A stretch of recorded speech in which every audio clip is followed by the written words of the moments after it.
Welcome back. अब यसमा हामी के गरौँ त, सो यो क्वेसन हो, यसलाई चाहिँ म के गर्छु त, यसलाई अब हामीले के गरौँ त, सुरुमा हामीले एक्टिभिटी अन नोडबाट गरौँ। एक्टिभिटी अन नोडबाट म यो कुरालाई सल्भ गर्न जाँदैछु। कसरी गर्ने सी, सुरुमा के गर्ने, सुरुमा त अब यसको लागि चाहिँ विशेष गरी यसको लागि हामीले के गरौँ त, स्टार्ट नोड एउटा डम्मी नोड मानौँ है, डम्मी नोड मानौँ र अनि यसरी गर्ने।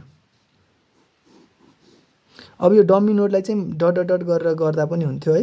यसलाई मैले स्टार्ट भने, स्टार्ट नोडको यो डम्मी नोड हो, त्यही भएर हामीले 0 गर्छौँ। डम्मी एक्टिभिटी डम्मी एक्टिभिटी 0 गर्छौँ। यसको अर्लिएस्ट स्टार्ट टाइम पनि 0, अनि अरू त अब यो र यो जोडेर यो भ्यालु 0। यहाँसम्म ठिक छ।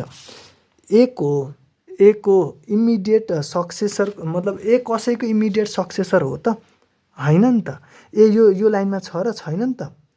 सी इमिडिएट सक्सेसर हो भन्नुको मतलब के, सी भन्दा अगाडि ए आइसक्नु पर्यो भन्न खोजा हो, ए पछि सी आउने भन्न खोजा हो। कुरा चाहिँ त्यही नै हो। तर ए त छैन यहाँ भनेपछि ए के हुन पर्यो त, अब ए चाहिँ बाहिर हुनु पर्यो। कुरा ठिक छ। सो मतलब ए स्टार्टबाट आउनु पर्यो, त्यो भन्न खोजेको। ल मैले यहाँ ए बनाएँ, ए आयो। ए को ड्युरेसन कति छ, यसलाई 2 छ। मैले अहिले यति मात्र लेखेँ है, ठिक छ। एक एक गर्दै जाऊँ। अब बी जान पर्यो। बी कसैको सक्सेसर छ यहाँ, बी कसैको उस हो त, बी कसैमाथि डिपेन्डेन्ट छ त छैन भनेपछि बीलाई पनि अहिले मैले इन्डिपेन्डेन्ट बनाएँ यहाँ थिएँ यसरी। सी बीको पनि ड्युरेसन कति छ त, 3 छ। यहाँसम्म पर्फेक्ट, गुड गुड। अब हामी के गरौँ त, अब हामीले यहाँसम्म ठिक छ। अब सी जानु पर्यो। सी कोबाट आइरहेछ, सी हेर्न पर्यो। यो लाइनमा हेर्दाखेरि सी कहाँ छ, यहाँ छ। मतलब एबाट आइरहेको नि त। सी चाहिँ ए को सक्सेसर हो भनेपछि एमा डिपेन्ड छ भन्न खोजेको। एबाट सी बनाएँ मैले यहाँ। कुरा सिम्पल छ है। ल मैले अहिले सी बनाएँ यहाँ। सी को ड्युरेसन कति छ, 4 छ। मैले यति मात्रै लेखेँ, पछि भ्यालु हामी भर्नेछौँ। कुरा ठिक छ, गुड। अब डी को कुरा गरौँ त। डी कहाँबाट आइरहेछ, सरी डी कहाँबाट, सरी डी कसको सक्सेसर हो, डी यहाँ हेर्ने। डी कहाँ छ, बीमा छ। बी को सक्सेसर हो भनेपछि बीमा डिपेन्डेन्ट छ भन्न खोजेको। मतलब बीबाट डी आयो। बीबाट कसरी आयो त, डी को ड्युरेसन कति छ, 4 छ। हामीले क्यालकुलेट गर्नुपर्ने भ्यालु मजाले क्यालकुलेट गरिन्छ। अहिले यति मात्र बनाऊ यसलाई। अब ई गराउनु पर्यो हामीले। ई कहाँबाट आउने, ई कहाँबाट आउने, दुई ठाउँबाट आउने। एउटा सीबाट आउने, अर्को डीबाट आउने। पर्फेक्ट। सीबाट र डीबाट मैले ई बनाएँ। कुरा यहाँसम्म ठिक छ, भेरी गुड। मैले ई बनाएँ। ई को ड्युरेसन हो 5। यहाँसम्म ठिक छ। ई सीबाट पनि आयो, डीबाट पनि आयो। कुरा एकदम सिम्पल छ। याफमा जाम हामी। याफ कहाँबाट आउने, याफ आउने सीबाट। सी को इमिडिएट सक्सेसर हो, ठिक छ। याफ कहाँबाट आउने, सीबाट। सी कहाँ छ, सी यहाँ छ भनेपछि अब मैले के गर्छु त, लेट्स डु दिस। मैले यहाँ थिम बनाएँ अहिलेलाई, ठिक छ, गुड। यो याफ आयो, कहाँबाट आयो, याफ कतिमा आइरहेछ, 3 ड्युरेसनको लागि आइरहेछ। यहाँसम्म त क्लियर छ, केही पनि गरेको छैन। जी कहाँबाट आउने, जी आउने कहाँबाट, ईमा डिपेन्डेन्ट छ जी, ई यहाँ छ भनेपछि एबाट मैले यहाँ थिम बनाउनु पर्यो। अहिले मैले लेट्स डु दिस, मैले यहीँ थिम बनाएँ। ल पर्फेक्ट। अब यहाँ थिम मैले के बनाउँछु त, जी बनाउँछु। जी चाहिँ कतिको लागि आउने, 4 को लागि आउने। अब अरू कुनै छ त छैन नि त। हाम्रो इन्डिङ नोडहरू त यो दुईवटा भइरहेछ, जसको आउटपुट छैन त्यो चाहिँ इन्ड नोड भइरहेछ। यसलाई पनि मैले एउटै बनाउनको लागि म के गर्छु त, मैले एउटा कुरा यहाँ भन्नुपर्ने भएर मैले यसरी बनाएँ। यहाँ चाहिँ यसरी बनाएँ, देखाएँ र यसलाई म के भन्छु त, इन्ड नोड भन्छु, जसको चाहिँ ड्युरेसन 0 छ। यो पनि सरी मतलब यो पनि के हो त, डम्मी नोड हो है। त्यही भएर यसको यो खासमा एरो चाहिँ यो डट डट डटवाला हुनुपर्छ। ल अहिले मैले तपाईँलाई यहाँ बुझाउनलाई बनाएँ। अनि यो मैले यहीँ चाहिँ किन लिएर आएँ भन्दाखेरि यतातिर इनपुटवाला देखाउनको लागि लिएर आएँ। मैले यहाँ सिधै माथिबाट जोड्दै पनि हुन्थ्यो, त्यो लथालिङ्ग हुन्छ, पछि अहिले हामी नै झुक्किने हुन्छ। त्यही भएर जहिले पनि राख्दाखेरि एउटा तपाईँलाई प्रो टिप भनिहाल्छु, यताबाट छिराउनु होला, यताबाट मात्रै निकाल्नु होला। यताबाट राख्ने, यताबाट गर्ने काम नगर्नु होला, त्यो ल्याङ कुरा हो, ठिक छ। त्यही भएर यसरी गर्नु, पर्फेक्ट, एकदम क्लिन छ नि। अब हामी के गरौँ, भ्यालुहरू राख्दै जाउँ। कसरी राख्ने, यो त हामीले क्यालकुलेट गरौँ। तपाईँलाई स्ट्रक्चर थाहा छँदैछ के थियो। यहाँ एक्टिभिटी हुन्छ, अनि यहाँ चाहिँ अर्लिएस्ट स्टार्ट टाइम हुन्छ, यहाँ अर्लिएस्ट कम्प्लिसन टाइम हुन्छ, यहाँ लेट स्टार्ट टाइम हुन्छ, र यहाँ चाहिँ लेट कम्प्लिसन टाइम हुन्छ, यहाँ चाहिँ ड्युरेसन हुन्छ। मैले टिआई भनेर लेखेँ अहिलेलाई। कुरा ठिक छ, यही थियो फर्म। हामीले यो फर्ममा लेखिसक्यौँ। अब हामीले क्यालकुलेट गरौँ। अब यहाँ जाने भ्यालु के हुने रे, यो के हो, यो इएस हो नि। इयास हो नि। इयास कसरी छान्ने रे मैले भनेको थिएँ। इयास कसरी छान्ने, सरी इयास चाहिँ कसरी छान्ने, इयास कसरी छान्ने भनेको थिएँ मैले। इयास म्याक्सिमम अफ इसी। अब यसमा त अहिले इनपुट कहाँबाट आइरहेछ, यसबाट मात्र आइरहेछ। अर्को पनि अहिले हामी यहाँ कुरा बुझि नै हाल्नेछौँ। यसबाट आइरहेछ भनेपछि यसको अब यसको यो इसी त यो हो नि त, इसी भ्यालु त यो हो नि त। पर्फेक्ट। यसको म्याक्सिमम भने त मतलब एउटा मात्र अप्सन छ, हामीले 0 नै राख्नु पऱ्यो। अब यो भ्यालु क्यालकुलेट गर्न सकिन्छ हामीले। यो इसी भने कसरी आउँछ, इएस र यो जोड्ने, 0 र 2 जोडेर 2 भयो। यहाँसम्म क्लियर छ। अब यस्तै गरी गर्ने। यसको भ्यालुको लागि यो इएस भ्यालुको लागि मैले के गर्नुपर्ने, यसको यता हेर्ने, एउटा मात्र छ, यही नै भयो अहिलेलाई। ठिक छ। अब यसको भ्यालुको लागि पनि 2 र 4 जोडेर यहाँ 6 हुने। पर्फेक्ट। यतिसम्म त नर्मलै छ हिसाब। यसको भ्यालु पनि हामीले क्यालकुलेट गर्न सकिन्छ। यो पनि एउटैबाट आएको छ, त्यही भएर यहाँ 6 आउने भयो। किन 6, किन यो इसी भ्यालु आयो नि त। पर्फेक्ट। यहाँसम्म कुरा क्लियर छ। अब 6 र 3 जोडेर यहाँ 9 आयो। यहाँसम्म पनि कसैले केही छेक्दैन। कुरा क्लियर छ। पर्फेक्ट। अब हामी के गरौँ, मैले बिस्तारै सिकाइरहेको छु ताकि तपाईँ नझुक्किनु, कहीँ पनि नफुत्कियोस्। त्यही भएर अब के हुन्छ, अब यतातिर अब हामी जाँदै गर्दा यसको भ्यालु मैले यहाँ क्यालकुलेट गर्न मिल्ने कि नमिल्ने, नमिल्ने। किन नमिल्ने, यसको लागि इनपुट अब 2वटा छ भनेपछि यो त चुज गर्न पर्यो, यो त भयो नै। अब यो वाला बाटोको यहाँको भ्यालु कति छ, यो दुईटाको म्याक्सिमम भ्यालु यहाँ लेख्ने हो भनेपछि यो भ्यालु मलाई थाहा छैन, म यता जान्छु।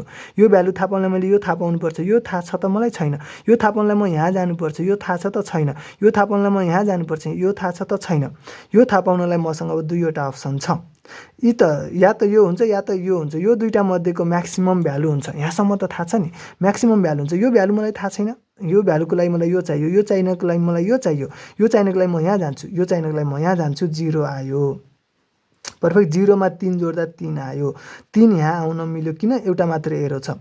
3 र 4 जोडेर 4 3 7 भयो। अब 7 र 6 मा कुन ठुलो, अभियसली 7 ठुलो। मैले यहाँ 7 चुज गरेँ।